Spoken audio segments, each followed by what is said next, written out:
Bonjour et bienvenue sur pâtisse.com. Aujourd'hui nous allons réaliser une recette simple, économique et goûteuse, les pommes au four. Nous allons commencer par découper des disques dans les tranches de pain de mie. Ces disques ont la taille de la pomme et du récipient qui va servir à cuire les pommes.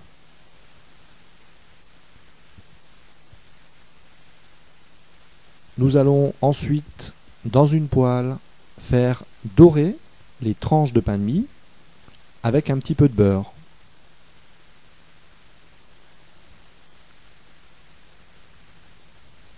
De chaque côté, nous allons les faire légèrement colorer. Cette opération va assez vite.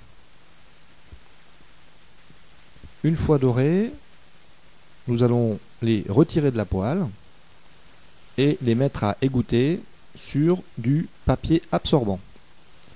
Une fois cette opération faite, les tranches de pain, nous allons les réserver.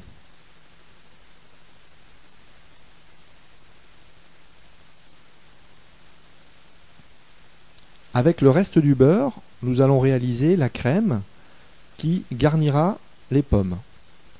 Il suffit donc de mettre le beurre en pommade, d'ajouter la cassonade, de mélanger, d'ajouter également le zeste d'un demi-citron que nous avons lavé avant, ou vous pouvez également prendre un citron non traité. Nous allons ajouter le bâton de vanille que je vais fendre en deux et gratter pour récupérer l'intérieur, comme ceci.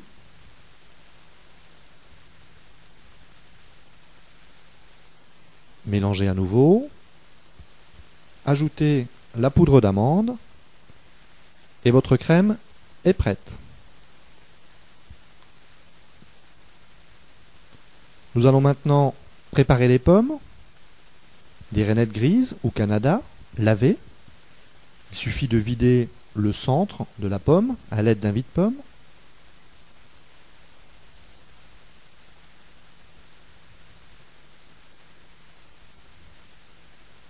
Puis à l'aide d'un petit couteau, de couper légèrement la base pour que les pommes restent bien droites. Et ensuite d'inciser le tour de la pomme, simplement pour pas qu'elle n'éclate à la cuisson. Cette opération est importante et primordiale.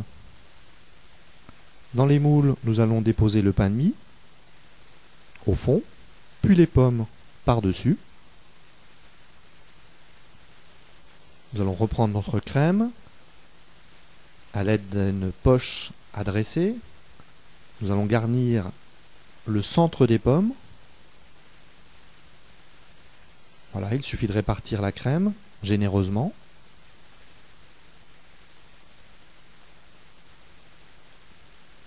Et de mettre au four. Alors si vous avez un four avec de la vapeur, c'est encore mieux. Sinon vous mettez un récipient avec un petit peu d'eau à 180 degrés pendant au moins 20 minutes, suivant votre four. Et voilà, il ne vous reste plus qu'à déguster ces pommes encore tièdes, avec par exemple une boule de glace à la vanille ou une crème anglaise. Bon appétit!